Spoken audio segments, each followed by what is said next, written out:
वो एक ऐसे प्रकाश स्तंभ है जिनकी रोशनी आज भी सनातन को रोशन कर रही है। भारत की आध्यात्मिक यात्रा में कुछ नाम ऐसे हैं जो समय की सीमा को पार कर गए। उन्हीं अमर नामों में से एक है आदि गुरु शंकराचार्य, जिन्हें स्मरण करने के लिए आज मैं एक ऐसे ऋषिकुल में आई हूँ जहाँ अभी भी गुरु शिष्य परंपरा से ज्ञान दिया नहीं जाता, दिया जाता है।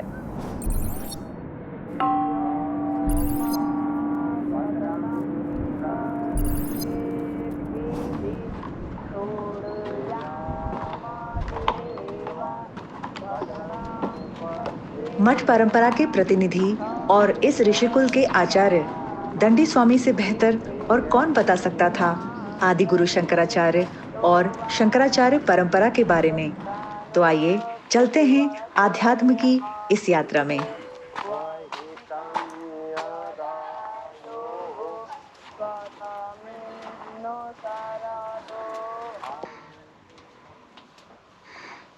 प्रणाम आचार्य जी।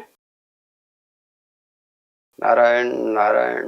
भारत की आध्यात्मिक यात्रा में शास्त्र, सनातन और आदि गुरु शंकराचार्य जी का क्या योगदान रहा है? भारतवर्ष की जो आध्यात्मिक यात्रा है, वह यात्रा पूर्ण रूप से और सुचारू रूप से चलाने का यदि योगदान जाता है तो सनातन संस्कृति के पितामह, हम पितामह कहेंगे आद्य गुरु शंकराचार्य जी को, जिन्होंने सनातन संस्कृति को कैसे एक सही तरीके से उसको संचालित किया जाए और किस तरीके से उसको हमारे देश में, हमारे राष्ट्र में इस संस्कृति को कैसे विस्तृत किया जाए, इसके बारे में उनको पितामह की एक संज्ञा से आज मैं उनको नमो नारायण करता हूँ, जिन्होंने आद्य गुरु शंकराचार्य जी भारतवर्ष की सनातन संस्कृति को एक नई धार दी। पहले तो सनातन को समझना जरूरी है कि सनातन है क्या।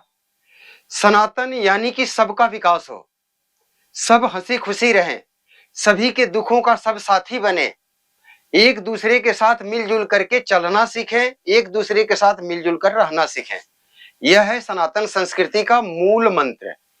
अभी संस्कृति को कैसे चलाया जाए, किस तरीके से चलाया जाए, इसके लिए आद्य गुरु शंकराचार्य जी की अहम भूमिका तब सामने आई जब हमारे भारतवर्ष में सनातन संस्कृति की जो मूल धारा वैदिक धारा थी उसको मोड़ा गया। वैदिक धारा को मोड़ करके और उसे किसी और दिशा पे ले जाया गया, स्वार्थवाद के तरफ, परमार्थवाद की तरफ नहीं। एक 7वीं 8वीं शताब्दी ऐसी थी हमारे भारतवर्ष की जब हमारे भारतवर्ष को एक स्वार्थवाद की तरफ ले करके जाया गया, परमार्थवाद को खत्म किया गया। शंकराचार्य जी आए, उन्होंने इस चीज को बनाया।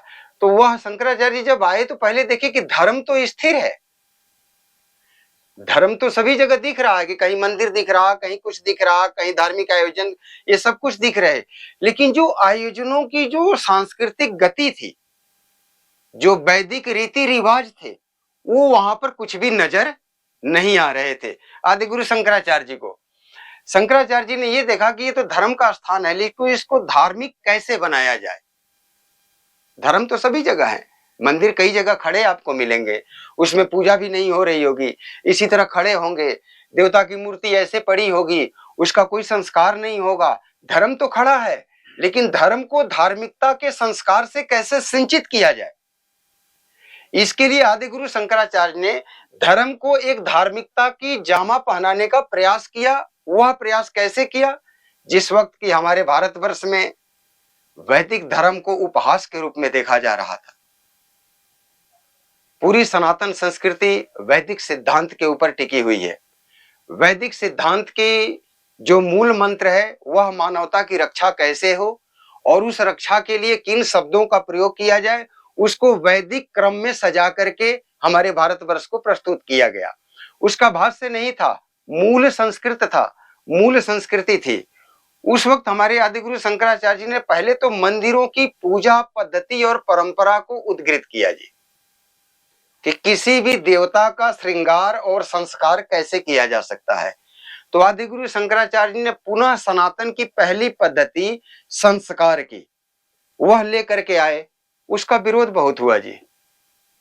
आदि गुरु शंकराचार्य जी का मैं ईश्वर से भी प्रार्थना करूंगा कि इतनी कड़ी परीक्षा देने के लिए आप इतने कड़े एक आत्मा को यहाँ पर एक देव रूप में भेजा था। शायद मैं आशा करूं परमात्मा से कि हे परमात्मा, आप हमारे भारतवर्ष में ऐसी कोई भी स्थिति मत आने देना ताकि उस महापुरुष जैसे कठिन तप और परिश्रम करना पड़े। लोगों ने उनका उपहास उड़ाया कि एक मुंड मुढ़ाए सन्यासी शंकराचार्य बन के घूम रहा है और ये लोगों को सनातन विद्या का पाठ सिखा रहा है, सर्वे भवन्तु सुखिनः सिखा रहा है, बजरंग करणे भी सूर्याम देवा का मंत्र सिखा रहा है, स्वस्ति न इंद्रो वृद्धश्रवा का सिखा रहा। ये तो पूरा वैदिक मंत्र को पुनः उद्गृत और जागृत करने लगा है। इसका विरोध करो, इसका परित्याग करो। उस वक्त हमारे देश में हरि शरणम का नारा हुआ करता था, लेकिन जब शंकराचार्य जी आए तो हरि शरणम का नारा उस वक्त समाप्त हो गया जी। हमारे देश से हरि शरणम था ही नहीं कहीं भी। जिधर जा रहे थे उधर बुद्धम शरणम गच्छामि, बुद्धम शरणम गच्छामि, यानी कि एक साधक की निज महत्वाकांक्षा इतनी प्रबल हो गई कि अपने नाम की ही पूजा और उपासना प्रारंभ कर दिया, उस ब्रह्म को नगण्य मान कर दुनिया में ये प्रचारित किया कि ब्रह्म नाम की कोई चीज होती ही नहीं है, भगवान नाम का कोई चीज होता ही नहीं है, यह सब एक प्रोपगंडा है, जो हूं सो मैं। इसलिए बुद्धम शरणम गच्छामि का नारा जारी हो गया जी। शंकराचार्य जी आए तो देखे कि लोग खंड खंड में बटे हुए हैं, लोग संप्रदायवाद में बट गए, लोग जातिवाद में बट गए, लोग ऊंच नीचता में बट गए, लोग सुख दुख के ज्यादा गहराइयों में चले गए, लोग निज महत्वाकांक्षा में आ गए। अब एक व्यक्ति थोड़ी सी साधना कर करके स्वयं को भगवान साबित कर करके और अपने ही शरण में सबको बुलाने लगा। यह तो हमारा भारतवर्ष किसी गलत रास्ते पर चल पड़ा है, इसको कैसे रोका जाए? इसको रोकने के लिए आदि गुरु शंकराचार्य ने बोला कि न प्रवचन न कुछ, उन्होंने शंकर दिग्विजय यात्रा निकाली, पूरे भारतवर्ष का चारों कोने में भ्रमण किया। भ्रमण करके देखे कि पूरे भारतवर्ष में यह जहर जो सनातन को विकृत करने का जो जहर है, ये पूरे भारतवर्ष में फैल चुका है। इस भारतवर्ष से कैसे इसको निकाला जाए? तो इन्होंने शास्त्रार्थ का एक रूप दिया जी। जिसको भी ब्रह्म के बारे में और इस जगत के बारे में कुछ समझना है तो शास्त्रार्थ किया जाए। उस वक्त मंडन मिश्रा थे, भारती जी थे, एक से एक प्रखंड विद्वान थे, जिन्होंने शंकराचार्य को ललकारना चालू किया कि आप ब्रह्म को एक बतलाते हो और ये जगत ही ब्रह्म है। हम कह रहे हैं कि जगत ही ब्रह्म है और आप एक ब्रह्म को बतलाते हो। बोले कि सनातन संस्कृति का यही सिद्धांत है कि एक ब्रह्म ने पूरे जगत को उपजाया है।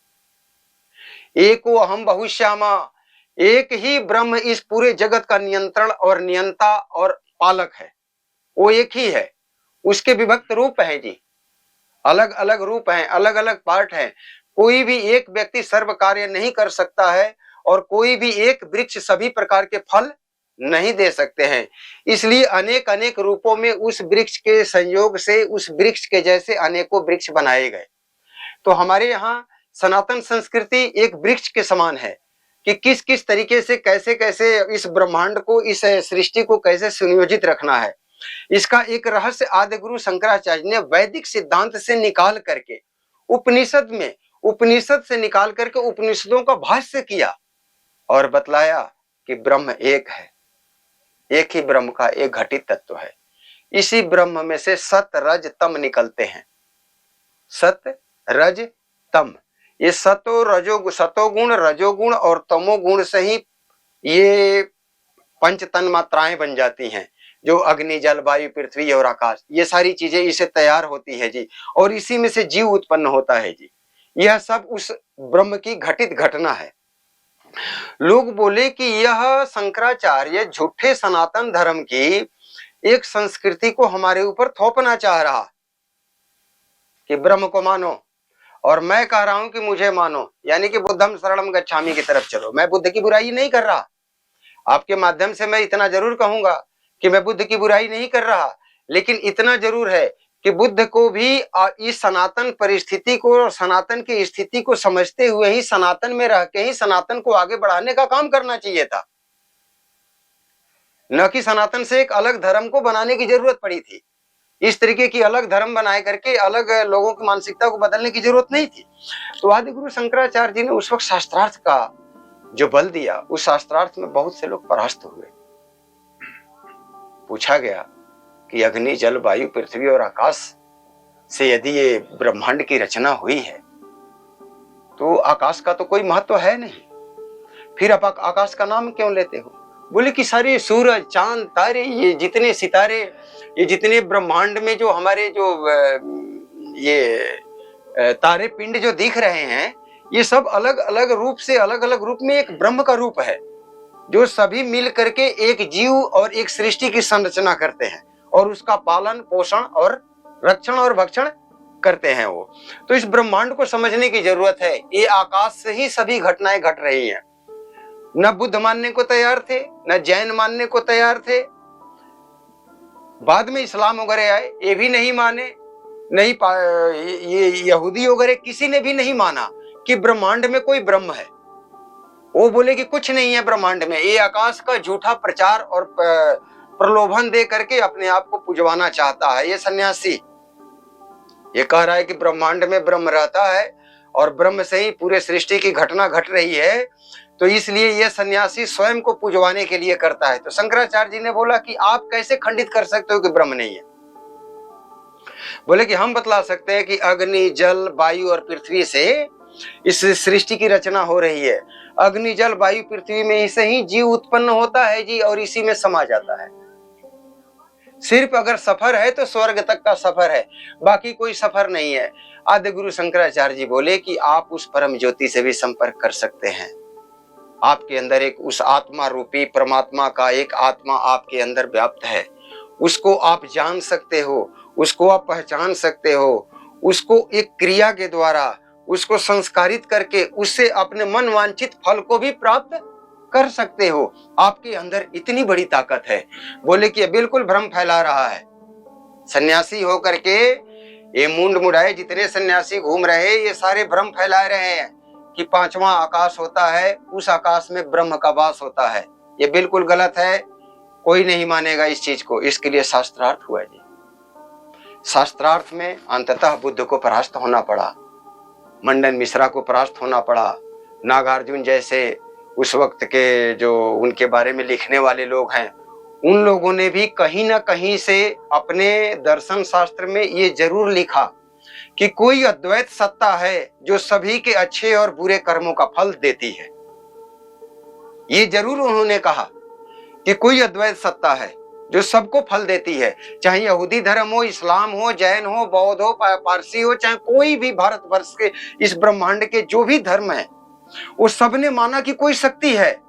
और उसी शक्ति को शंकराचार्य जी ने बोला कि आप योगक्षेमं वहाभ्याम, योग के माध्यम से आप उस शक्ति को अपने अंदर पहचान सकते हो और उस शक्ति से ही सर्व कामना सिद्धि प्राप्ति कर सकते हो।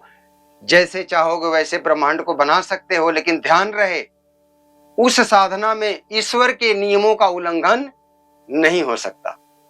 अगर आप स्वयं की साधना करते हो तो उसमें ईश्वर के नियमों का कोई उल्लंघन नहीं होगा।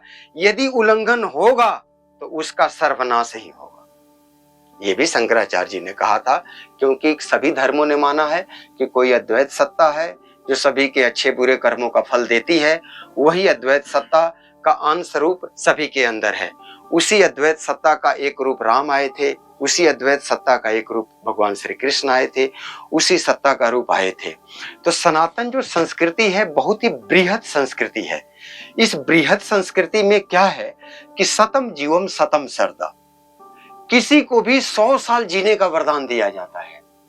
इसमें विद्या को अर्जित करने का एक अवसर दिया जाता है जी। इसमें शास्त्र को समझने का एक अवसर दिया जाता है जी।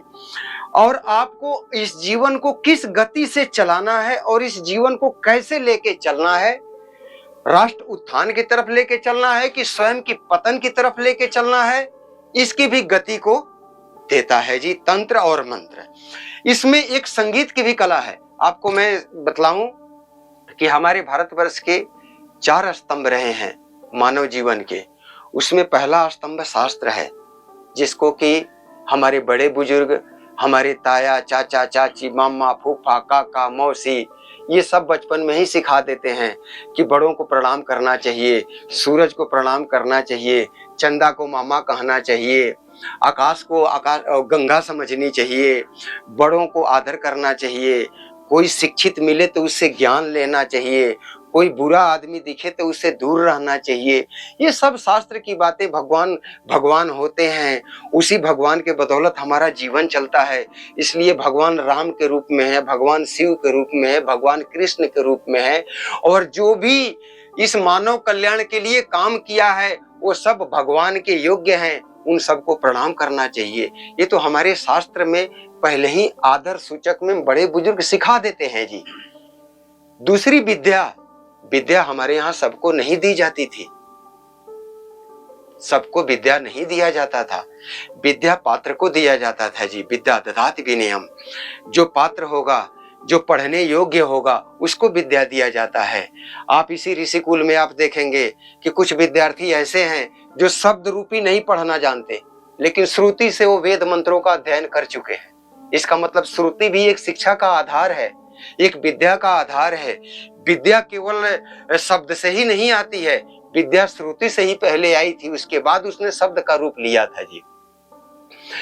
तंत्र है, जो हमारे जो तंत्र का जो प्रयोग है, तीसरी जो स्तंभ हमारे भारतवर्ष की, पहला शास्त्र, दूसरा विद्या, तीसरा जो तंत्र है, वह तंत्र इतनी गजब की हमारे जीवन शैली पे प्रहार, नकारात्मक चीजों पर प्रहार करती है कि हमारे अंदर यदि कोई रोग हो जाएगा तो हम उसे औषधीय गुणों से, ताप से, यंत्र के प्रयोग से, तंत्र के प्रयोग से, मंत्र के प्रयोग से हम अपनी ऊर्जाओं को जागृत कर सकते हैं।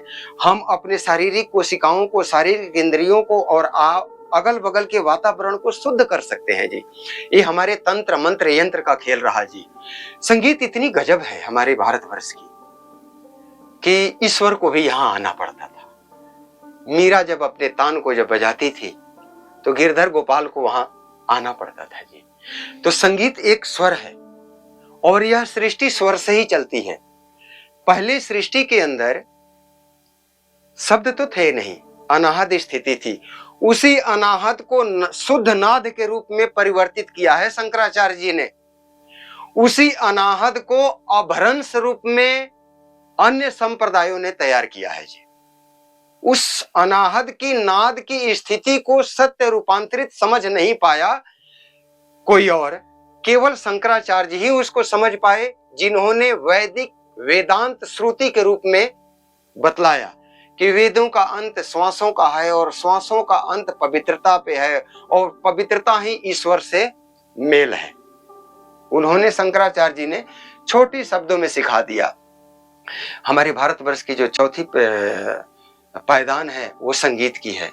आप संगीत से किसी को भी जीत सकते हो, आप संगीत से एक टूटे हुए दिल को भी जोड़ सकते हो, आप संगीत से वनस्पतियों को खिला सकते हो। जहां पर अच्छे संगीत हैं वहां की वनस्पतियां अच्छी हैं। लोग जंगल को देखने आते हैं। जंगल में कोई फूल और गार्डन नहीं होता है जी, कोई बगीचे नहीं होते हैं, लेकिन जंगल की अपनी नैसर्गिक सौंदर्यता है, वो देखने आते हैं। हमारे ब्रह्मांड के अंदर एक संगीत इतनी गजब की कला रही कि गिरधर गोपाल को आना पड़ा, भगवान राम को चल के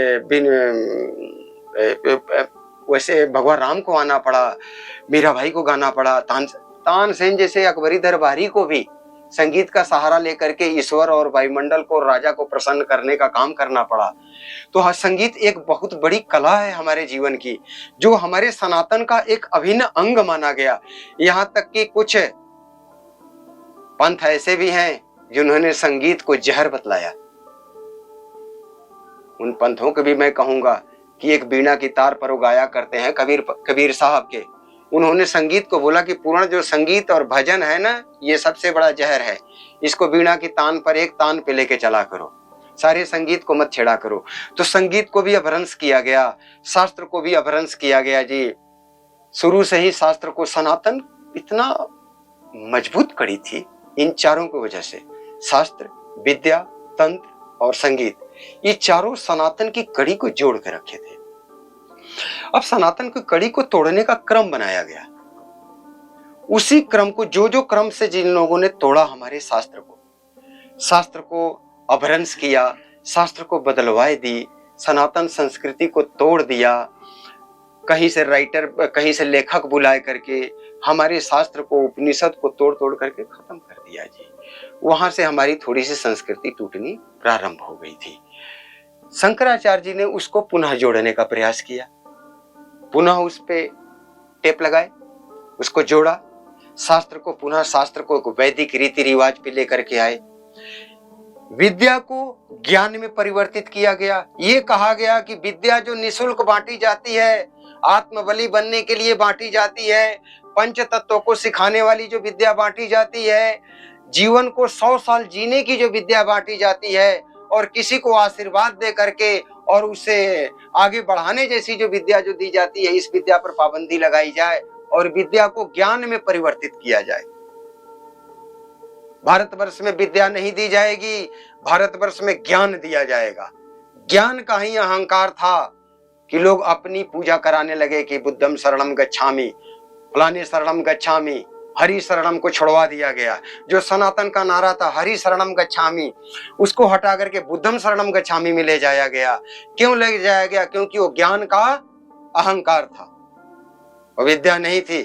शंकराचार्य जी भी आए थे, उन्होंने ये नहीं कहा कि शंकराचार्य शरणम गच्छामि, कभी नहीं कहा। उन्होंने कहा कि ब्रह्म के पास जाओ, ब्रह्म की गति में रहो, ब्रह्म को समझो, ब्रह्म के साथ आलिंगन करो, ब्रह्म के अलावा तुम्हारा ब्रह्मांड में कोई नहीं है, किसी के शरण में जाने की जरूरत नहीं है, ब्रह्म के शरण में जाने की जरूरत है। और वो ब्रह्म तुम्हारे अंदर है, उसको पहचानने की जरूरत है। उसी को पहचानने के क्रम को विद्या कहा जाता है, उसी को पहचानने को क्रम को शुद्ध और संस्कारित शास्त्र कहा जाता है। शास्त्रों को इन लोगों ने बदलवाया जी। उस वक्त बौद्ध, जैन और इस काल में सबसे ज्यादा हमारे शास्त्रों के साथ छेड़छाड़ किया गया जी। उन्हीं शास्त्रों के छेड़छाड़ का कारण है कि आज हमारे सनातन को लोग पाखंड की दृष्टि से देखते हैं। अगर शास्त्र उस वक्त न छेड़े गए होते, आप अपनी दुकानदारी चला लेते, आप अपना धर्म का प्रचार कर लेते, आप अपने संप्रदाय का प्रचार कर लेते, किसी संप्रदाय को बुरा कहने की जरूरत नहीं थी। आज भी बुद्धिज्म को मैंने पहले भी बोला है कि मैं कोसता नहीं हूं, लेकिन उनको काल परिस्थिति को ध्यान में रख करके वैदिक संपदा का उनका संरक्षण करना उनका कर्तव्य बनता था। लेकिन उन्होंने वैदिक संपदा के साथ, वैदिक शास्त्रों के साथ, वैदिक इतिहासकारों के साथ उन्होंने छेड़छाड़ कर करके आज मानव को इस कड़ी पे ले आके खड़ा कर दिया उस छेड़छाड़ ने, कि आज मानव शांति के लिए दर दर भटक रहा, लेकिन उसको शांति नहीं मिल रही है, जबकि शांति स्वयं के पास स्थित है। जो खुद के पास है उसके लिए दर दर भटक रहा है। यह सिर्फ शास्त्रों को तोड़ने का कारण था। विद्या को ज्ञान में परिवर्तित करके लोगों को निज महत्वाकांक्षी बना दिया, निज महत्वाकांक्षा का प्रबल दावेदार बना दिया कि मैं जो कहता हूं वही अटल सत्य है, बाकी ब्रह्मांड का कोई रहस्य सत्य नहीं है, हम सत्य हैं। उस वक्त का नारा हो गया था, तो निज महत्वाकांक्षा बढ़ गई थी ज्ञान के कारण। तंत्र के अंदर सूरा, सुंदरी और गंदगी, अभ्रंशता, मंत्रों को तोड़ मरोड़ करके, एक तो नाम है अकबरी नामा, एक दारा सिकोह भी आते हैं उसी में। इन लोगों ने भी बहुत हमारे शास्त्रों को तोड़ा, ये इन लोगों ने तोड़ा। शंकराचार्य जी उस वक्त आए तो उस वक्त उन्होंने पहले तंत्र शास्त्र लिखा जी। शंकराचार्य जी ने भाषण कम दिया जी, और लोग जो अपने धर्म संप्रदाय को चलाने के लिए भाषण बहुत दिए, जगह जगह नुक्कड़ सभाएं बहुत की, लेकिन शंकराचार्य जी एक जगह बैठ करके और केवल लिखा उन्होंने। वो समझे कि शुद्ध वैदिक जो शब्द हैं उसका हमारे भारतवर्ष के लोग शुद्ध रूप से समझ नहीं पा रहे हैं, इसको आम जन तक मैं कैसे पहुंचा सकूं। उन्होंने उसको और भाष्य किया, और छोटा किया जी, और छोटा किया। उन्होंने ले आकर के एक ब्रह्म को ले आकर के जगत में दिखा दिया, जगत में से ले आकर के जीव के अंदर दिखाई दी, जीव के अंदर से ले आकर के कण कण में दिखाई दी। ब्रह्म को इतनी परिभाषित किया उन्होंने, तब जाकर के आज भारत आज संभला हुआ है और धीरे धीरे संभल रहा है और पुनः उस स्थिति पे लौट रहा है। पृथ्वी गोल है, समय तो लगता है, सबकी बारी आती है। उस वक्त उनकी बारी थी, अब फिर सनातन की दूसरी बारी लौटते आ रही है। तो आज शंकराचार्य जी अब सबको अच्छे लगने लग रहे और शंकराचार्य जी की बातें अब सबको अच्छी लगने लग रही है। आदि गुरु शंकराचार्य जी ने अद्वैत को जिस सरलता से समझाया है, उसे आप आज के समाज में कैसे देखते हैं? श्री आदि गुरु शंकराचार्य जी ने जो अद्वैतवाद की परिभाषा समझाई ना, वह परिभाषा आज 70-80 साल लेट समझ में आ रही है। भारतवर्ष में आ रही है, लेकिन भारतवर्ष में थोड़ी लेट समझ में आ रही है। आदि गुरु शंकराचार्य जी ने कहा था कि ईश्वर को साक्षी मान करके कोई भी कर्म को करो। एक ब्रह्मांड का नायक है, उसको हमेशा एक अपने को देखते हुए उसे कोई भी कार्य को करो, एक ब्रह्म को मानते हुए करो। एक ही स्थिति है आज भी। हमारा भारतवर्ष मान तो रहा शंकराचार्य जी की बातों को, लेकिन लास्ट में मान रहा। शंकराचार्य जी ने यही कहा था कि अयम निजम परोविति गणनाम लघु चेतसाम उदार चरितानाम वसुधैव कुटुंबकम, कि न ये मेरा है न ये तेरा है, न ये मेरा है न ये तेरा है, न कोई छोटा है न कोई बड़ा है, सब एक बराबर हैं। सभी के कर्मों का अपना अपना फल है। उस कर्म को फल को समझना पड़ेगा। अच्छा करोगे तो अच्छा परिणाम आएगा, बुरा करोगे तो बुरा परिणाम आएगा, क्योंकि एक ब्रह्म है, वह ब्रह्म सभी के कर्मों का फल देता है। आज हमारे भारतवर्ष में अब मैं बड़ी खुशी की बात कहूंगा कि अब नौजवान उस अद्वैत सत्ता को समझने लगे हैं, उस ब्रह्म की ऊर्जा को समझने लगे हैं। यहाँ तक कि कॉन्वेंट में पढ़ने वाले भी लड़के अब उस स्पिरिचुअल, उस ब्रह्म शक्ति से समन्वय बनाने लगे हैं। लेकिन भारतवर्ष में हमारे 80 साल के बाद जब मरणासन की अवस्था आती है, जब जाने की तैयारी होती है शरीर को, हाँ, तब लोग कहते हैं कि यहाँ तो कुछ भी मेरा नहीं है, यह तो सब भगवान का है जी, भगवान ही इसका मालिक है। तो परमात्मा को ही सब कुछ लास्ट में माना जाता। आदि गुरु शंकराचार्य जी ने वेद की स्थिति से, गुरुकुल और ऋषिकुल के माध्यमों से बचपन में ही ये बतला दिया था कि कोई कुछ तुम्हारा नहीं है, तुम सिर्फ एक निमित्त मात्र हो, एक पार्ट हो। आप यदि अपने आप को कुछ समझते हैं तो आप भ्रम में हैं, आप अज्ञानी हैं, आप कुछ नहीं है, एक पार्ट है। आप अपनी जिम्मेवारियों का निर्वहन कर रहे हैं और उस जिम्मेवारियों का निर्वहन करने में ईश्वर को साक्षी मान रहे हैं, तब आप सर्वोपरि मानव के रूप में दिखते हैं और प्रदर्शित भी होते हैं। लेकिन हमारे नौजवानों में आज यह देखने को हो रहा है कि अद्वैत सत्ता यानी कि कोई बाहरी शक्ति उनके ऊपर प्रभाव डालती है। आज नौजवान भी कहते हैं कि अब तो कोई भी सहारा नहीं रहा, अब तो ऊपर वाला ही कुछ करेगा तो कुछ होगा। तो आदि गुरु शंकराचार्य जी का भी अद्वैत सिद्धांत यही था कि ऊपर वाला एक ब्रह्म है और उसी ब्रह्म से घटित घटनाएं हैं और उसको परिभाषित करने की जरूरत है। नौजवान भी पूरे ब्रह्म को मानने लगेंगे।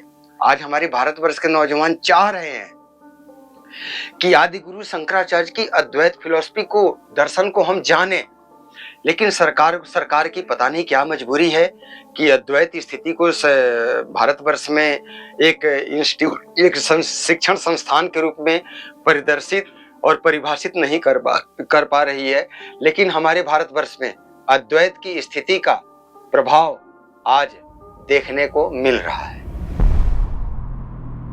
आदि गुरु शंकराचार्य जी की यात्राएं केरल से लेकर हिमालय तक आज के सन्यासियों के लिए क्या प्रेरणा देती है? श्रीमद जगत गुरु शंकराचार्य केरल से और पूरे भारतवर्ष का एक भ्रमण किया उन्होंने। उस वक्त भ्रमण का जो मुख्य कारण था, यह भारतवर्ष खंड खंड में बिखर चुका था जी। यह भारतवर्ष कई संप्रदायों और कई मान्यताओं को लेकर के अलग अलग धारणाओं में, अलग अलग मंतव्यों में बढ़ चुका था जी। मतलब एक अखंड भारत खंड खंड हो चुका था और खंड होने के नाते ऐसा भी हो गया था कि यह अपनी मूल संस्कृति को भूल बैठ रहा था जी। आदि गुरु शंकराचार्य जी जब केरल से चले तो उनके मन में ये रहा कि यह अखंड भारत जहां पर की सनातन संस्कृति पल्वित होती है, विश्व की सबसे प्राचीन संस्कृति जिस जगह से जन्म लेती है, जिस जगह से प्रकाशित होती है, आज वह भारतवर्ष खंड खंड रूपों में चला गया। मतांतर वालों ने इसको खंडित कर दिया है। इस उद्देश्य से आदि गुरु शंकराचार्य खंड भारत को अखंड भारत बनाने के लिए एक वैदिक यात्रा प्रारंभ की थी। उस यात्रा में उन्होंने, आदि गुरु शंकराचार्य जी ने जो केरल से लेकर के कन्याकुमारी और ये हिमालय तक की जो उन्होंने जो यात्रा तय की, उस यात्रा में सिर्फ एक ही उद्देश्य था कि मानव को मानवता का पूर्ण ज्ञान हो, ईश्वर की अनुभूति हो, ठीक है, और जीवन जीने की उसकी सही शैली हो, जहां से उसको लालच, द्वेषता, विषमता, इन सब चीजों से दूर किया जा सके। हमारे सन्यासी आदि गुरु शंकराचार्य जी के बाद सन्यासी भी आए कि प्रचार करें। उन्होंने, आदि गुरु शंकराचार्य जी ने 4 मठों को भी स्थापित किया। पश्चिम में शारदा मठ, दक्षिण में श्रृंगेरी मठ, आपको उत्तर में ज्योतिर्मठ और पश्चिम में ये पूरब में गोवर्धन पीठ। इन पीठों की स्थापना की और उन पीठों पर आचार्यों को नियुक्त किया। और उसके बाद से भी भारतवर्ष जो खंड खंड में बटा हुआ था, एकत्र नहीं हो पाया। इसके लिए आदि गुरु शंकराचार्य जी ने 10 नाम साधुओं की उत्पत्ति की। 10 नाम साधु, जिसमें कि 3 दंडी स्वामी, आश्रम तीर्थ सरस्वती, गिरी, पूरी, भारती, वन, सागर, पर्वत, आरण्य, 10 नामी साधुओं की स्थापना की, ताकि हर एक यंत्र की जरूरत पड़ती है। कुछ लोग जब आदि गुरु शंकराचार्य प्रचार करने जा रहे थे तो कुछ राक्षस कुल के लोग थे, वो लोग बड़ा विध्वंसता करने लगे। फिर उन्हें नागा संप्रदाय की भी स्थापना करनी पड़ी। आदि गुरु शंकराचार्य जी की यात्रा का एक ही उद्देश्य था कि किसी तरीके से मानव बने और मानवता को छोड़ करके जो दानव का जो रूप अपने निज स्वार्थ के लिए जो दानव का रूप अपना रखा है, उसको छोड़े और ईश्वर को साक्षी मान करके अपने जीवन को जिए। आदि गुरु शंकराचार्य जी का जो मुख्य उद्देश्य था वो यही था कि पुनः व्यक्ति को सनातन संस्कृति में वापस लौटा लेना, क्योंकि हमारी सनातन संस्कृति से लोग बाहर निकल चुके थे। 4 पीठों की स्थापना की। उसके बाद से उन्होंने 3 उपपीठ भी बनाई, जिसमें कि अभी आप जहाँ पर खड़ा होकर के जो मुझसे बात कर रही हो, तो मैं सष्टम स्वात्माक आमनाय, हम स्वात्माक आमनाय हैं। हमारी बात एक निष्कमनाय है और एक सुमेरु पीठ है। शारदा, गोवर्धन, ज्योतिर, श्रृंगेरी, ये 4 मूल पीठ हुए। 3 इसके साथ में उपपीठ बने। उसमें पंचम जो आया वो सुमेरु है, षष्टम जो आया स्वात्माख्य है, और षष्टम और सप्तम जो है वो सप्तम जो है वह निष्कमनाय है। तो हमारे शंकराचार्य जी का एक ही उद्देश्य था कि मानव को मानवता का ज्ञान कराना और वैदिक धर्म का प्रचार करना, क्योंकि वेद ही शुद्ध रूप से मानव को मानव होने का ज्ञान कराती है। अन्य जितने भी संप्रदायों में लोगों ने जो अपने अपने भावार्थ से ईश्वर की अनुकंपा को जो लिखा है ना, उसमें स्वार्थ ज्यादा था। शंकराचार्य जी का एक ही कहना था, जो कुछ भी आप करते हो वह आप नहीं करते हो, वह ईश्वर करता है। ईश्वर ही आपसे कराएगा जी। आप जो कुछ भी अपने मन से चाहते हो वो आप नहीं चाहते हो, उसके पीछे कोई कारण है, वो है ईश्वर का कारण। तो आप ईश्वर की अनुभूति को प्रथम रूप से मानो और वेद धर्म का, वेद संस्कृति का पालन करो, क्योंकि वैदिक संस्कृति में सबको साथ चलने का और सबको आगे बढ़ने का एक विकल्प है, और किसी संप्रदाय में इस तरीके का विकल्प नहीं है। आप देखे होंगे कई ऐसे संप्रदाय हैं जो अपने अलावा किसी और को कुछ मानते ही नहीं। सनातन संस्कृति में आदि गुरु शंकराचार्य जी से पूछा गया, जब उत्तर भारत की तरफ आए तो उत्तर भारत में पहले से ही बहुत ज्यादा नुकसान हुआ था।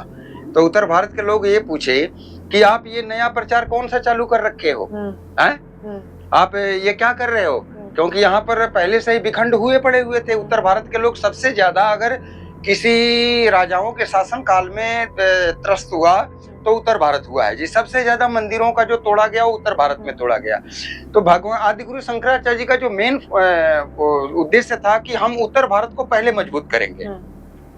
उत्तर भारत में जब आए तो उत्तर भारत में इनको वहां पर बहुत विरोधों का भी सामना करना पड़ा कि आप ये क्या कर रहे हो, इस तरीके से कैसे कर रहे हो, इस तरीके से। फिर आदिगुरु शंकराचार्य ने बड़ा ही मधुर स्वर में कहा कि आप एक बार वेद का अध्ययन करें, वेद के नियमों का पालन करें, स्वाध्याय करें और आप एक योग ध्यान साधना के माध्यम से अपने जीवन को ढालने का प्रयास करें। यदि आपके जीवन में अभूतपूर्व अगर परिवर्तन न आया तो आप मेरे प्रचार का सहभागी मत बनना। लोगों ने किया जी, गीता का अध्ययन किया, रामायण का अध्ययन किया, उपनिषदों का अध्ययन किया। उसके बाद से वो लोग जब जीने लगे ना तो उस जीवन में एक अलग ही आनंद आया था। आजकल के सन्यासियों की जो प्रेरणा की मैं बात करूंगा तो आदिगुरु शंकराचार्य के चले हुए कदमों पर आज हमारे सभी सन्यासियों को चलने की आवश्यकता है। राष्ट्र क्या हो रहा है, राष्ट्र में कैसा परिवर्तन हो रहा है, इसका दायित्व राजा का है।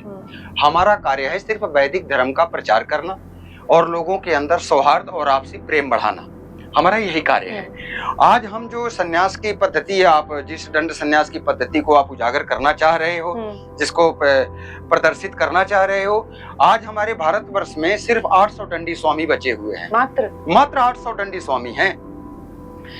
चारों पीठ काम कर रही है, लेकिन वो चारों पीठ अपने मूल अस्तित्व पे काम न करते हुए वो राजनीतिक और सामाजिक दूसरे मतलब की रास्ते पर चलने लगे। इनको चाहिए कि राजा कैसे काम कर रहा है उसको करने दो, आप जनमानस की मन बुद्धि को सुंदर और स्वस्थ बनाओ। हमारा तो काम यही है जी। राजा का काम है आपकी आवश्यकताओं की पूर्ति करना, लेकिन आत्मिक संतुष्टि को पूर्ति करने के लिए इन सन्यासियों की ड्यूटी बनती है, जिम्मेवारी बनती है। हम कहीं ना कहीं से अपनी जिम्मेवारियों से चूक रहे हैं, हम कहीं ना कहीं अपनी जिम्मेवारियों में कटौती कर रहे हैं, हम कहीं ना कहीं से हम पूर्ण रूप से वैदिक सिद्धांतों का पालन नहीं कर पा रहे हैं, जिसके कारण कि राष्ट्र में उथल और पुथल मची हुई है। जब आदिगुरु शंकराचार्य आए थे तो भारतवर्ष में सबसे ज्यादा उथल पुथल थी। उस वक्त उस उथल पुथल को उन्होंने एक धारा में बदल दिया। वह भी एक सन्यासी थे।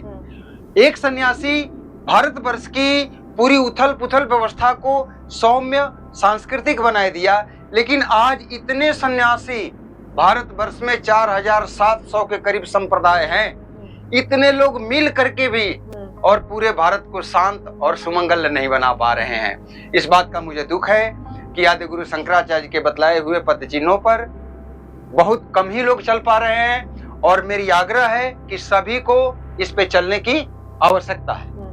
और जो ये 800 बच्चे हैं, ये अपनी तरफ से क्या प्रयास कर रहे हैं? 800 बच्चे हैं, इनके लिए सुविधाएं, व्यवस्थाएं। अगर जंगल में कोई महात्मा तपस्या कर रहा है तो उसको आइडेंटिफिकेशन की जरूरत पड़ती है। ठीक है कि नहीं? कोई जंगल में खड़ा है महात्मा, उसको आइडेंटिफिकेशन की जरूरत है।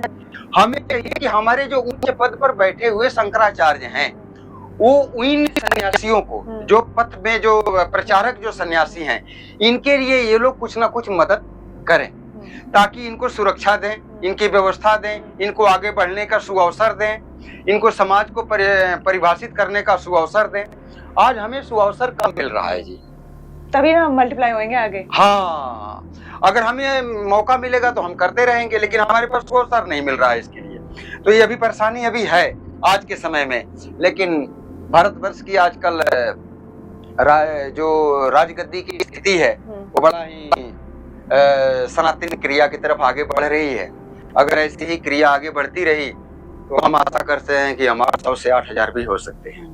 ये दंड जो आप साथ में लेकर चलते हैं, इसका शास्त्रीय और आध्यात्मिक महत्व क्या है, और ये आदिगुरु शंकराचार्य जी से किस तरह से जुड़ा हुआ है? दंड न्याय का एक प्रतीक है। दंड न्याय का प्रतीक है। एक तो धर्म दंड होता है और एक राजदंड होती है। राजदंड राजा के पास होगा, उसके पास किसी भी कर्मों का गलत या सही का उत्तर और उसका शासन करने का उसके पास अपना अधिकार होता है। लेकिन हमारे पास जो धर्म दंड है, इसको धर्म दंड कहते हैं, और यह बांस की होती है।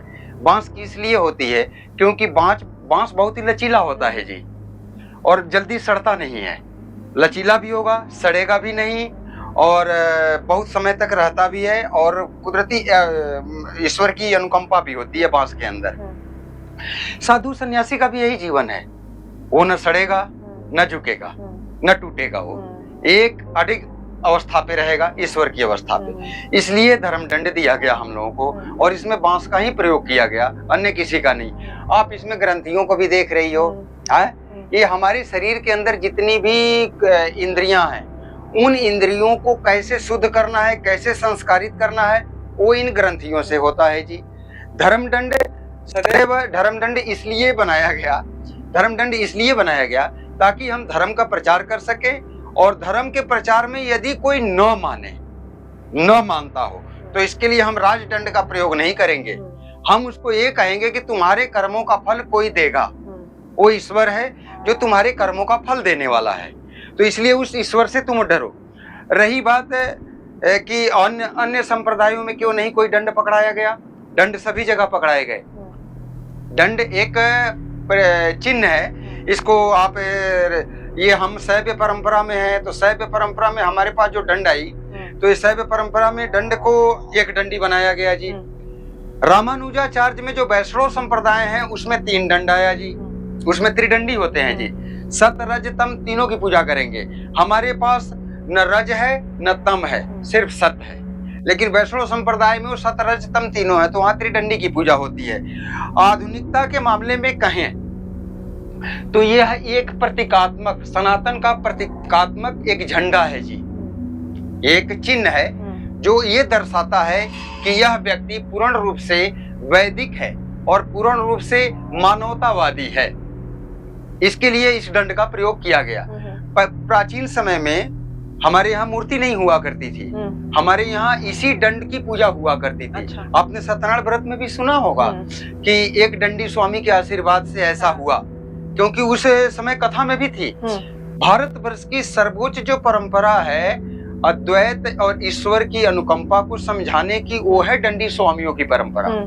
दंडी स्वामियों की परंपरा एक अद्वैतवादी परंपरा है, उन्होंने बैठ करके समझाया, लेकिन कुछ लोग जब नहीं माने, आताताई नहीं माने, सनातन को विकृत करने पर ही जब तुल गए, तो उस वक्त राजदंड और अन्य संप्रदायों को भी दंड दिया गया। यहाँ तक कि आप देखोगे कि नागाओं को तलवार और त्रिशूल भी दी गई, क्योंकि लोग धर्म का उपहास उड़ा रहे थे, धर्म का मजाक उड़ा रहे थे।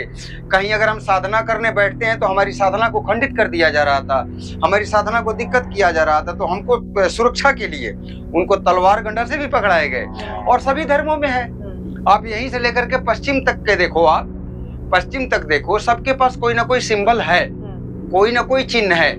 तो यह एक प्रतीक है सनातन धर्म का, सबसे प्राचीन और सबसे पवित्र प्रतीक संन्यास का दंड माना गया है, और इसे गुरु देता है जी। खास तौर से अब आप लोगों का ये कहना होता है कि ब्राह्मण ही क्यों दंड लेता है, क्योंकि दंड लेने से पहले हमें गायत्री की उपासना करनी पड़ती है, यज्ञोपवीत धारण करना पड़ता है, और ब्रह्मचर्य नियमों का पालन करना पड़ता है। यदि कोई और करता हो, किसी और संप्रदाय में तो यज्ञोपवीत होती नहीं है। दंड लेने के लिए यज्ञोपवीत अनिवार्य है। दंड लेने के लिए आपको गायत्री की उपासना जरूरी है। जिसके पास गायत्री की उपासना है उसके पास यज्ञोपवीत नहीं है, जिसके पास यज्ञोपवीत है उसके पास गायत्री की उपासना नहीं है। इसीलिए ब्राह्मण को ये चुना जाता है, गुरुओं द्वारा चुना जाता है कि ऐसा संस्कारित त्रिकालदर्शी कौन सा सन्यासी मिलेगा, कौन सा ब्राह्मण मिलेगा जिसको कि ब्रह्म की ज्ञान दिया जाए। और ब्राह्मण को ही क्यों दिया जाएगा, क्योंकि ब्राह्मण उदारवादी होता है। ब्राह्मण सदैव से उदारवादी रहा है। राष्ट्र के प्रति सबसे पहला चिंता करने वाला अगर कोई रहा है तो ब्राह्मण रहा है। इसलिए ब्राह्मण के हाथ में धर्म दंड को पकड़ाया गया, और राजदंड दिल्ली वाले को पकड़ाया गया। वो दिल्ली वाले राजदंड, जिसको कि आजकल एक अभी स्थापित भी किया है, उसको अंग्रेजी में पता नहीं क्या कहते हैं, उसको राजदंड को सिंगोल की क्या कहते हैं उसको, वो स्थापित किया गया है। तो यह एक प्रकार से धर्म दंड है, और इसका यही महत्व है कि यह एक दंड जिसके कंधे पर होगा वह वेद का ज्ञाता होगा, वह शास्त्र का ज्ञाता होगा, वह उपनिषदों का ज्ञाता होगा, वह राष्ट्र के अच्छे और सुमंगल निर्माण का ज्ञाता होगा, और राष्ट्र में उदारवादी वसुधैव कुटुंबकम का नारा देने वाला होगा। और ब्रह्मचारी हो ये भी कंपलसरी है? ब्रह्मचर्य का पालन करना पड़ेगा, लेकिन यदि वो गृहस्थ जीवन में जाता है तो उस वक्त संन्यास नहीं दिया जाएगा उसे। गृहस्थ जीवन का फिर परित्याग करके चौथे पन में ब्रह्मचर्य, गृहस्थ, वानप्रस्थ और संन्यास, 4 हुए ना जी। तो ये ब्रह्मचर्य में अगर ले लिए संन्यास तो ठीक है, नहीं तो गृहस्थ में आप जाएं। गृहस्थ जीवन का पूर्ण रूप से निर्वहन करने के बाद आप यदि वापस आते हैं तो पुनः आपको दंड संन्यास दिया जाता है चौथेपन में, और चौथेपन में देकर के आपको कार्य दिया जाएगा। जैसे हम आश्रम है, हमारी ड्यूटी है गौशाला बनाना, ऋषिकुल बनाने, आश्रम बनाने, वृद्धाश्रम बनाने, लोगों के रहने के लिए सारी व्यवस्थाएं तैयार करनी, एक दूसरे का दुख में बंटना। आश्रम तीर्थ का काम है कि सभी तीर्थों की व्यवस्था को संभाल के रखना, तीर्थों की परंपराओं को व्यवस्थित रखना। ये दूसरे दंडी स्वामी हुए। तीसरे जो दंडी स्वामी हुए वो सरस्वती हुए। सरस्वती का काम है केवल वेद मंत्रों का प्रचार करना, न कि इधर उधर अभ्रंश बोलना। कौन क्या कर रहा है उससे मतलब नहीं है। आप ईश्वर, जब सब कुछ ईश्वर कर सकता है तो आप किसी के ऊपर ब्लेम क्यों करते हो? ठीक है कि नहीं? तो सरस्वती नामा का काम है सिर्फ वो अपना प्रचार करेंगे। गिरी पूरी भारती का काम है कि इनको सुरक्षा देंगे। तो ये दंड हमारी जो एक प्रतीक है वैदिक सिद्धांत का, यह प्रतीक है अखंड सनातन का, यह प्रतीक है अखंड भारत का।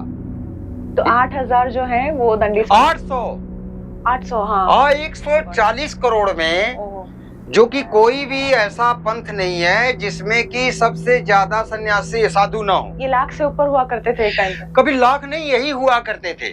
उसके बाद से नागा लोग परिवर्तित होकर के आए थे, नागा। फिर वैष्णव संप्रदाय आया था जी 1556 वगैरह के आसपास में, जब मीराबाई वगैरह आई तो सुफियाना वो आया था ना, सूफी शब्द, तो भक्ति काल जो आई थी उसमें थोड़ा रामानुजा संप्रदाय की ज्यादा महत्व को बढ़ाया गया था। उससे पहले सारी शैव परंपरा है। ये सन्यास जी, ये कंधे पर जिसके होगा वो शैव उपासक होगा, यानी कि ब्रह्मांड के नियंता वो भगवान भोलेनाथ परम आराध्य शिव का ही उपासक होगा वो, और भूमंडल पे आकर के धरती पर नारायण भगवान की उपासना को वो करेगा। ये कहना आपका सही है कि सन्यास की पद्धति किस रूप में जा रही है, कैसे जा रही है। सन्यास की पद्धति भारतवर्ष में बहुत विकृत हो चुकी है। इस पर राजा को भी संज्ञान लेना चाहिए। खास तौर से बीच में से साधु कूद के आए रहे। जो गुरुकुल और ऋषिकुल की पद्धति से जो पढ़ करके आगे बढ़ेगा वह एक अच्छे राष्ट्र का निर्माण कर सकता है। हम लोग गुरुकुल के विद्यार्थी रहे, आगे गुरुकुल चलाए रहे, ऋषिकुल चलाए रहे, गौशाला चलाए रहे, वसुधैव कुटुंबकम की भावना से उत्सव मेले सब लगवा ही रहे हम लोग, क्योंकि हम गुरुकुल से निकले हुए हैं। अब आजकल गुरुकुल से नहीं, आजकल परिस्थिति बस लोग बाहर निकल करके आ रहे हैं। उन्हें क्या पता है कि सन्यास क्या होती है? उन्हें तो बस थोप दिया जाता है कि ये ले लो, जिसके कारण कि यह दंड जिसके पास होगा वह यदि सही रूप से सुचारू रूप से सनातन धर्म के पूर्ण नियमों का पालन नहीं करता तो उसका सर्वनाश भी हो जाता है जी, क्योंकि ये हमेशा आपके साथ रहती है। तो ये आपके शरीर के साथ भी नुकसान पहुंचाती है। धर्म दंड का काम है वैदिक सिद्धांत को और मानवता को प्रचारित करना और संरक्षित करना, यही एक दंडी का कर्तव्य है। तो ये जो ऋषिकुल और गुरुकुल है ये और बढ़ेंगे तो अच्छा होगा। ऋषिकुलों को बढ़ाने की जरूरत है। कई दिनों से मुझे लोग कह रहे हैं कि इसको ज्यादा विस्तार क्यों नहीं देते हो, इसको आगे आप क्यों नहीं बढ़ाते हो। हम लेकिन संवैधानिक प्रक्रियाओं में दिखते हैं। संविधान ने हमें पूर्ण रूप से स्वतंत्रता से वैदिक शिक्षा को आगे बढ़ाने की अनुमति नहीं दे रखी है। यदि मैं वैदिक शिक्षा को आगे बढ़ाता हूं तो कोई सरकार की गाइडलाइन आकर के हमें रोक देती है जी। सरकार को पहले पहल करना पड़ेगा कि इस देश में वैदिक सिद्धांत रहेगा या नहीं रहेगा। यदि सरकार मानती है कि वैदिक सिद्धांत की शिक्षा होनी चाहिए तब तो आपको अच्छे सन्यासी भी मिलेंगे, अच्छे राष्ट्रवादी उपासक भी मिलेंगे और राष्ट्र के लिए लड़ने वाले अच्छे क्रांतिकारी भी मिलेंगे। ये गुरुकुल से ही संभव है, ये ऋषिकुल से ही संभव है। अन्यथा आधुनिक शिक्षा तो आपको नियंत्रण सिखाती है कि आप कैसे किसी चीज पर नियंत्रण कर सकते हो, समर्पण नहीं सिखाती जी। आधुनिक शिक्षा में समर्पण नहीं है, नियंत्रण है। वैदिक शिक्षा में समर्पण है और नियंत्रण परमात्मा का है। तो आचार्य जी, जैसा कि आपने बताया था मात्र 800 दंडी स्वामी ही बचे हैं भारत में, तो समाज सेवा में समर्पित आपके दंडी स्वामी समुदाय की क्या क्या समस्याएं हैं और क्या उम्मीदें हैं देश के भविष्य के लिए? आद्य गुरु शंकराचार्य जी ने धर्म को धार्मिकता की स्थिति में लाने के लिए ही ऋषिकुल और संन्यास परंपरा को बल दिया था जी। धीरे धीरे देश बदलते गया जी, संवैधानिक प्रक्रिया बदलती गई और उसमें ये स्थिति आ गई कि ऋषि कुल की जितनी भी हमारी परंपराएं हैं, वह ऋषि कुल की परंपराओं को संवैधानिक तौर पे कमजोर करके उसे ध्वस्त कर दिया गया, जिसके कारण कि सन्यास की जो शुद्ध जो सन्यास है, जिसमें कि लोग राष्ट्र के लिए, समाज के लिए, प्रकृति के लिए, ईश्वर के लिए कुछ प्रचार करें, लोगों को जागरूक करें, ऐसी अवस्था को तोड़ने के लिए संविधान में ऐसी ऐसी धाराएं बनाई गई, जिसके कारण कि आज हमारा ऋषि कुल टूट गया। उसके कारण अच्छे ऋषि, अच्छे संत, अच्छे महात्मा समाज में न निकल पाए। सरकार को भी चाहिए कि इस पर कुछ संशोधन करे। आदि गुरु शंकराचार्य जी ने जब 8वीं शताब्दी में यहाँ जब आए, भारतवर्ष में जब भ्रमण जब करने लगे, उत्तर भारत में जब आए, तो वो देखे कि धर्म तो है, लेकिन धर्म में धार्मिकता नहीं दिख रही है। तो धर्म में धार्मिकता को जोड़ने के लिए उन्होंने ऋषि कुल परंपरा और गुरु शिष्य परंपरा को जागृत किया था। लेकिन समय क्रम बदलता गया और संविधान में हमारे गुरु शिष्य परंपरा को भी बाधित किया गया और ऋषि कुल परंपरा को भी बाधित किया गया। ये दोनों जो परंपराएं बाधित हुई, जिसके कारण की सन्यास की जो वृत्ति है, अच्छे जो सन्यासियों की, जो समाज में राष्ट्र उत्थान की जो बात करने वाले जो सन्यासी है, वह अब सन्यासी कम रह गए, क्योंकि गुरु शिष्य परंपरा से अब सन्यासी कम निकल रहे हैं। आज मैं भारत सरकार से भी अपील करूंगा कि आप गुरु शिष्य परंपरा, ऋषि कुलम पद्धति, जो ऋषियों की जो परंपरा थी, उस परंपरा को आगे बढ़ाने के लिए कोई संशोधन बिल लेकर के आए, ताकि ऋषि कुल में सुधार हो और राष्ट्र को अच्छे संत और अच्छे महात्मा और अच्छे ऋषि मिल सके। ऋषि कुल काफी कम बचे हैं। ऋषि कुल तोड़ने का तो प्रयास 1835 से पहले भी हो चुके थे, और ऋषि कुल को इसलिए तोड़ा गया क्योंकि ऋषि कुल परंपरावादी नहीं था। ऋषि कुल में परंपराओं का मतलब कि एक रूढ़िवादिता नहीं थी, उसमें रिसर्च थे जी, शोध था, प्रकृति के साथ शोध करना, ईश्वर को कैसे प्राप्त करना, प्रकृति से किसी भी पदार्थ को, किसी भी तत्व को कैसे अर्जित करना, जीवन में आनंद को कैसे अनुभव करना, यह ऋषि कुल की परंपरा रही। तो यह परंपरा आदमी को आत्मबली बना करके उसे ज्यादा उम्र तक जीने का एक बल प्रदान करती है। इस परंपरा को कैसे तोड़ा जाए, इसके लिए बीच में एक गुरुकुल पद्धति लाई गई, जो परंपरावादी है। परंपरावादी मैं इसलिए कहूंगा, आपने जो प्रश्न किया कि ऋषि कुल है, ऋषि कुल में आपको मानव को मानव होने का वरदान स्वतंत्र रूप से सिखाया जाता है जी। उसमें विद्या एक पात्र के हिसाब से सिखा दी जाती है। गुरुकुल की परंपरा में परंपरा से ही बच्चे को बंधना पड़ता है। जैसे जिस परंपरा का वो शिष्य होगा, उसी परंपरा में उसे बंधना पड़ेगा। तो ऋषि कुल की जो परंपरा है, ये स्वतंत्र थी, फ्रीडम थी। हम पूरे ब्रह्मांड में विचरण कर सकते थे, हम ब्रह्मांड में सारे रहस्यों को जानने के अवसर प्राप्त कर सकते थे, हम एक दूसरे के सहायक हो सकते थे। लेकिन यह ऋषि कुल की परंपरा किसी न किसी षड्यंत्र के तहत, किसी न किसी एक सत्ता के दबाव में आकर के इसको बाधित किया गया। आज पुनः आदि गुरु शंकराचार्य की ऋषि कुल परंपरा को यह भारतवर्ष चीख चीख के पुकार रहा है कि ऋषि कुल पद्धति को लागू किया जाए, ताकि बच्चों में संस्कार आए। बच्चे आज कॉन्वेंट में पढ़ तो रहे हैं, लेकिन उनमें संस्कार नहीं है, और ऋषि कुल परंपरा सिर्फ संस्कारों को ही जागृत करती है। और नैसर्गिक गुण है, हमारे अंदर संस्कार है, हम भारतवर्ष के नागरिक हैं, हमारे अंदर कुदरती संस्कार है। अब हमें इसको निखारने हैं। ये निखरेगा ऋषि कुल परंपरा से, न कि और किसी परंपरा से। तभी देश आगे बढ़े, तभी देश आगे बढ़ सकता है जी। और देश को आगे बढ़ाने का एक ही विकल्प है, ऋषियों की परंपरा को जागृत किया जाए, ऋषियों की परंपरा को बल दिया जाए, ऋषियों को परंपरा को अग्रसर किया जाए और उसे संवैधानिक पावर दिया जाए। आचार्य जी, आदि गुरु शंकराचार्य जी की शिक्षा और गुरु शिष्य परंपरा का आज के ऋषि कुल में किस तरह कैसे पालन किया जाता है? आज भी आदि गुरु शंकराचार्य की गुरु शिष्य परंपरा और शिक्षा की जो व्यवस्था है, जैसे आदि गुरु शंकराचार्य जी ने जो नियम और नियमावली बनाई थी, आज भी उसी गति से और विद्या का और गुरु शिष्य परंपरा का पालन किया जा रहा है। लेकिन यह परंपराएं बहुत ही कम बची हैं।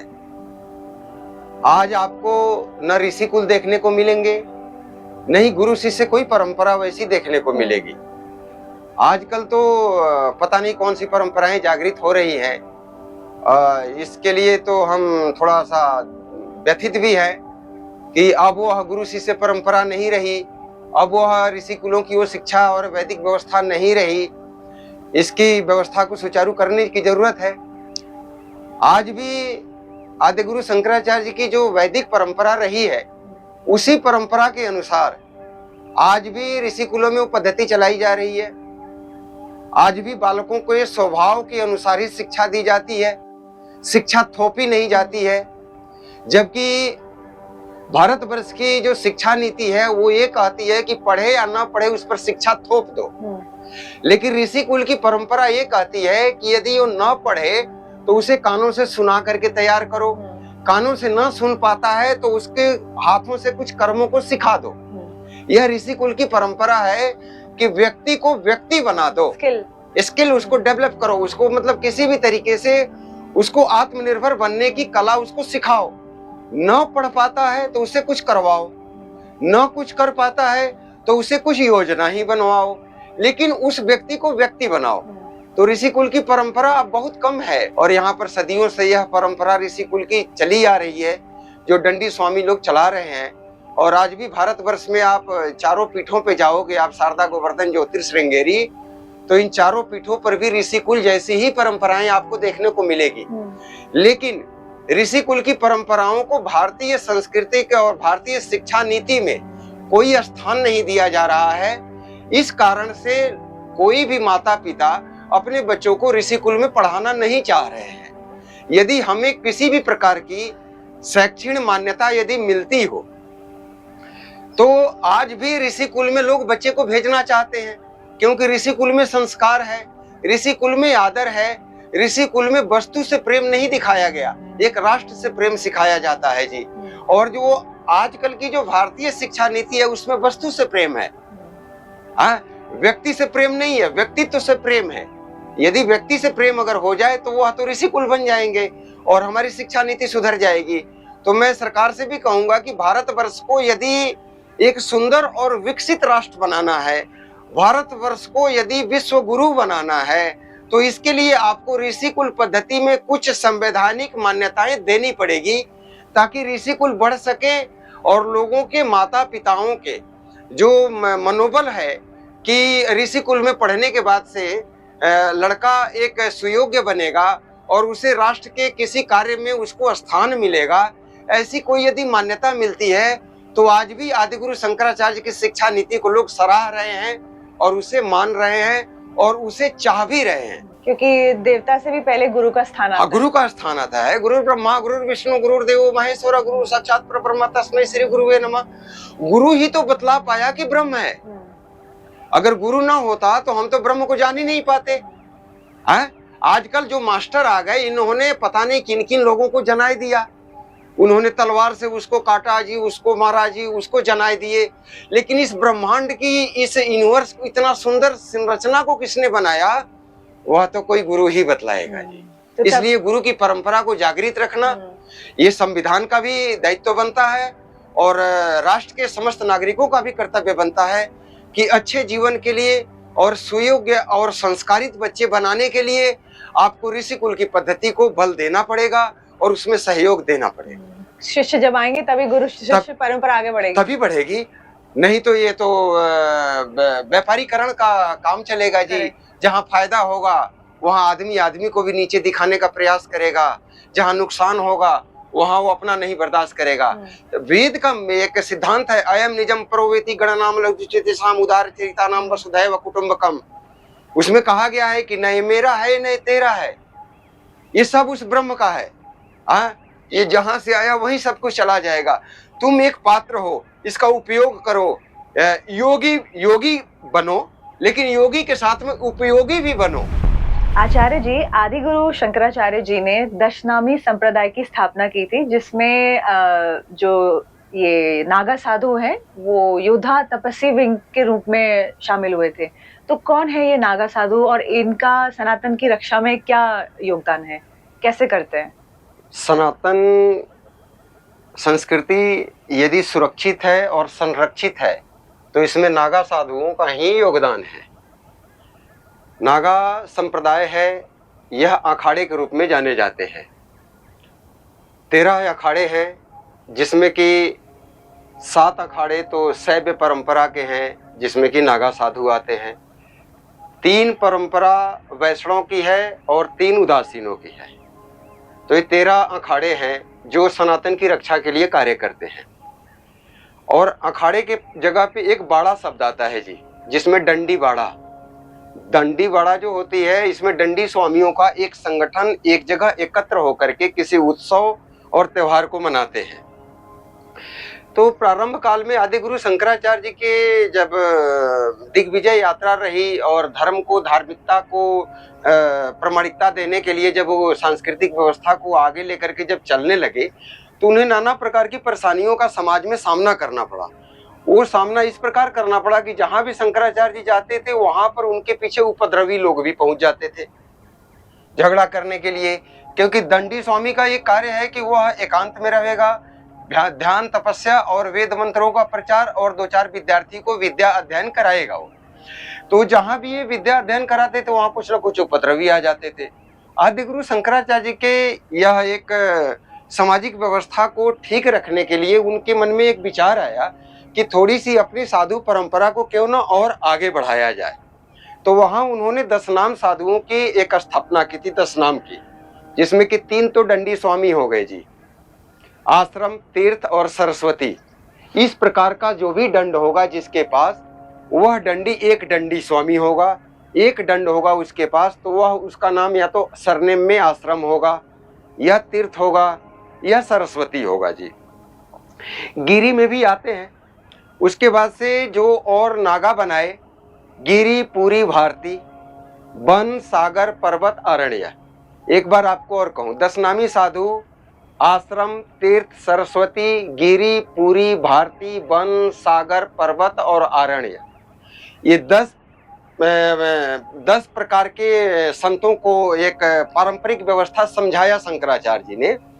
उन्होंने कहा कि दंडी स्वामी, जो 3 दंडी स्वामी हैं, आश्रम, तीर्थ, सरस्वती, आपका एक ही काम है, समाज के अंदर जाओ, राष्ट्र में भ्रमण करो, धर्म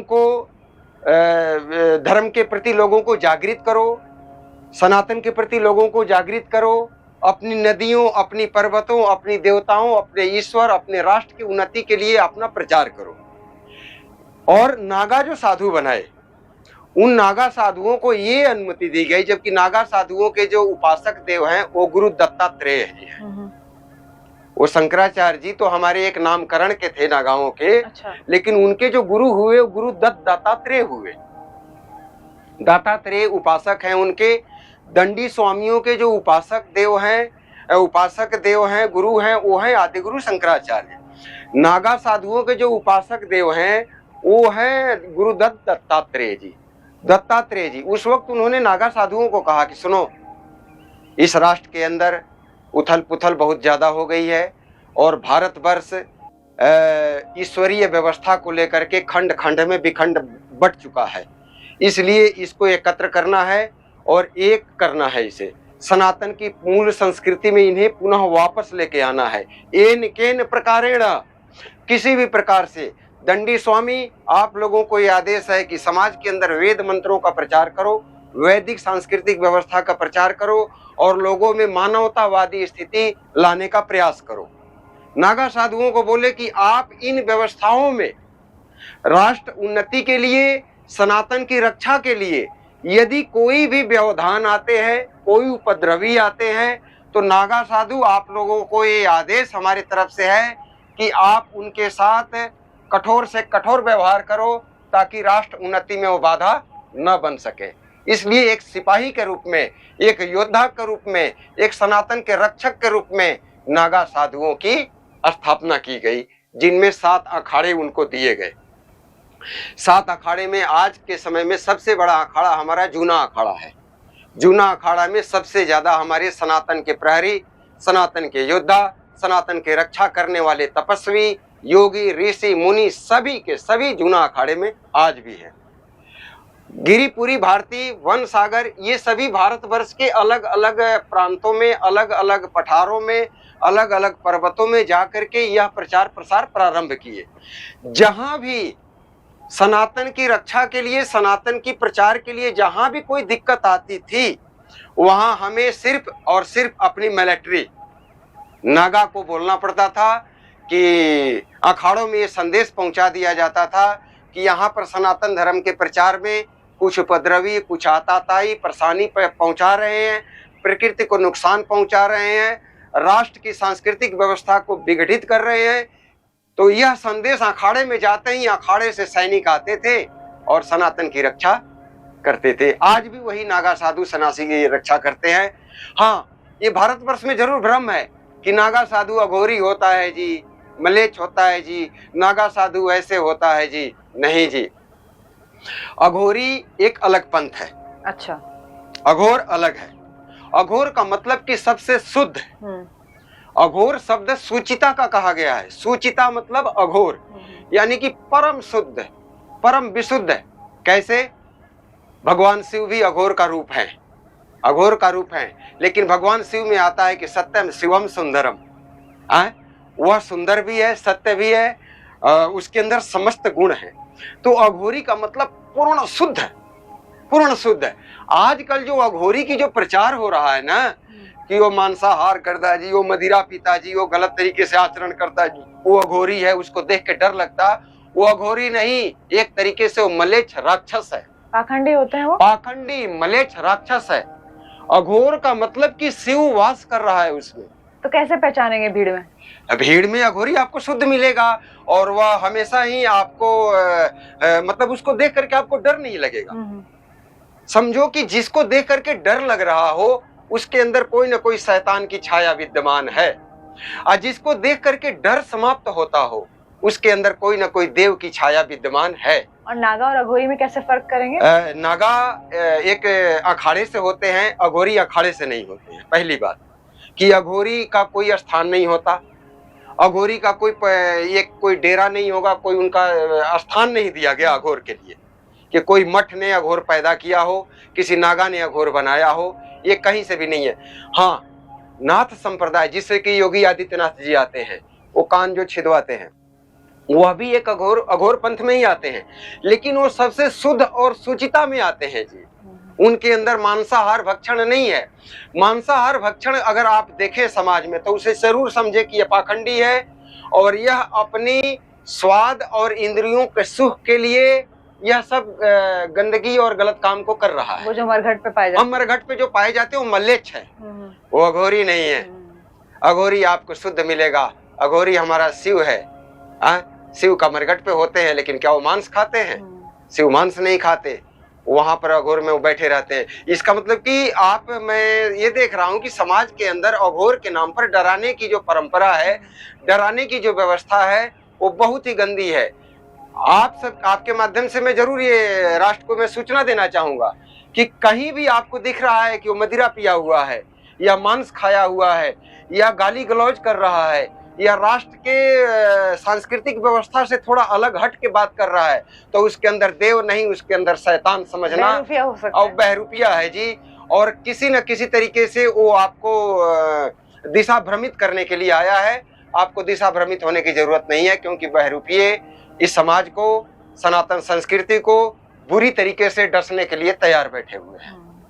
और इसके लिए नागा साधु हमारे कड़े और सख्त तरीके से पहरे पर भी हैं। मैं इन बहरूपियों को भी सूचित करना चाहूंगा कि ये बहरूपिये भी अब अपने आप को मतलब कि एक शुद्धता और सुचिता में और वैदिक सनातन संस्कृति की व्यवस्था में आने का प्रयास करें। किसी भी ऐसा भी होता है कि किराए के बहरूपिये तैयार करके और सनातन धर्म को बदनाम करने का भी काम किया जाता है। हो रहा है। हाँ, कहीं से दाढ़ी वाले आदमी पकड़ लेंगे, लाल कपड़ा बाजार में मिलती है उनको पहनाए देंगे, किसी शमशान में बैठा करके और उसको वायरल करते हैं जी, उसको प्रचारित करते हैं। इसमें से भी मैंने देखा है कि 100 में से 99% झूठ है कि बहरूपिये आकर के सनातन का चोला पहन करके और सनातन को, सनातन की शुद्धता को अशुद्धता में प्रचारित कर रहे हैं। ऐसे बहरूपिये से समाज को भी जागृत होने की जरूरत है और समाज को बचने की भी जरूरत है। नागा साधु हमारे आदि गुरु शंकराचार्य को भी आराध्य मानते हैं और गुरु दत्तात्रेय को भी आराध्य मानते हैं, और सनातन संस्कृति में उतना ही बड़ा रोल है जितना बड़ा रोल आज हमारे बॉर्डर पे मिलिट्री का है। इसीलिए सारे तीर्थों पे पाए जाते हैं नागा साधु। नागा साधु हमारी सांस्कृतिक, नागा साधु केवल तलवार ही नहीं चलाना जानता है, वह राष्ट्र में वेद मंत्रों का भी प्रचार करना जानता है, वेद मंत्र भी पढ़ाना जानता है, माला घुमाना भी जानता है और धूनी तपना भी जानता है। जलहरी की तपस्या, इस ठंडे मौसम में आप जाकर के देखो तो नागा साधु 1,000 घड़े से तपस्या, ठंडे पानी से स्नान कर रहा है बद्रीनाथ वगैरह में। हाँ, जाके देखे, बर्फ में बैठे हैं। वो ये बतला रहे हैं कि हे मानव, इस जगत के और इस बनावट के चक्कर में ना पड़ो, तुम्हारे अंदर असंख्य ताकत है, उसी को साधना के बल से तैयार करो और अपने संकल्पों में सिद्धि ले आओ और राष्ट्र की उन्नति में काम करो। तो हमारे नागा साधु केवल लड़ाकू ही नहीं हैं, तपस्वी भी हैं, योगी भी हैं, महायोगी भी हैं। क्योंकि इसी कड़ी में हमारे नाथ संप्रदाय में भी आप गोरखनाथ जी को भी देख सकते हैं, बालकनाथ जी को भी देख सकते हैं, गुरु मच्छिंद्र नाथ को भी देख सकते हैं। और आज हमारे जो बड़े बड़े जो हमारे मंडलेश्वर जी लोग हैं, जो राष्ट्र के लिए प्रचार कर रहे हैं। आज आप देखो, आप भारतवर्ष में यदि नागा साधु न रहें तो बहुत सारे मंदिर टूट करके बिखर जाएं। छोटे छोटे मंदिरों पर नागा साधु अपने अपने एक ब्रह्मचारी, एक सन्यासी को बैठा रखा है कि वहां पर आरती होती रहे, वहां पूजा होता रहे, वहां के लोग सनातन संस्कृति को मानते रहे। अब रही बात सनातन संस्कृति को ही क्यों माने, क्योंकि सनातन संस्कृति में स्वतंत्रता से जीने का एक हक मिलता है, किसी भी बंधन में नहीं है। अन्य संप्रदायों में देखो आप, यदि आप उस धर्म को नहीं मानोगे तो आपको वहां से निकाल दिया जाएगा, आप इस संप्रदाय को नहीं मानोगे तो आपको हटा दिया जाएगा, आप उसके नियमों को नहीं मानोगे तो आपको हटा दिया जाएगा। लेकिन सनातन एक समंदर है, मार भी दिया जाएगा। हाँ, मार भी दिया जाता, काट दिया जाता जी, नहीं अगर मानोगे तो आपके साथ कुछ भी हो सकता। लेकिन सनातन संस्कृति में लोग कहते हैं कि मैं कोई पूजा नहीं करता हूँ, मैं खुद अपनी पूजा करता हूँ। कोई बात नहीं बेटे, लोगों को दुख न पहुंचाना, अपनी ही पूजा करते रहा। अहम ब्रह्मास्मि ये मंत्र ले ले। तो हमारे सनातन में तो सभी रास्ते, जीने के सभी रास्ते हैं और सुंदर जीने के सभी रास्ते बनाए गए हैं ऋषियों के द्वारा। यदि आप गलत तरीके से जीने का प्रयास करोगे और उससे राष्ट्र में कोई दिक्कत आएगी तो उसके लिए सनातन ने नागा साधु भी बना रखा है, जो सनातन को मजबूत करने के लिए कुछ भी कर देंगे और वह एक संवैधानिक प्रक्रिया में है। आदि गुरु शंकराचार्य सिर्फ एक महान दार्शनिक और सनातन धर्मशास्त्री ही नहीं, वो भारत की आत्मा है। वो सदियों से जलती अद्वैत, वेदांत और ब्रह्म ज्ञान की वो लौ हैं जो सदियों तक बुझेगी नहीं, क्योंकि जहां अद्वैत है वहीं शिव है। ये वीडियो सिर्फ देखने के लिए नहीं था, ये स्मरण के लिए था। यदि आप चाहते हैं कि ये परंपरा जीवित रहे तो सब्सक्राइब कीजिए, क्योंकि ज्ञान तभी जीवित रहता है जब उसे आगे बढ़ाया जाए। Forward, like and comment.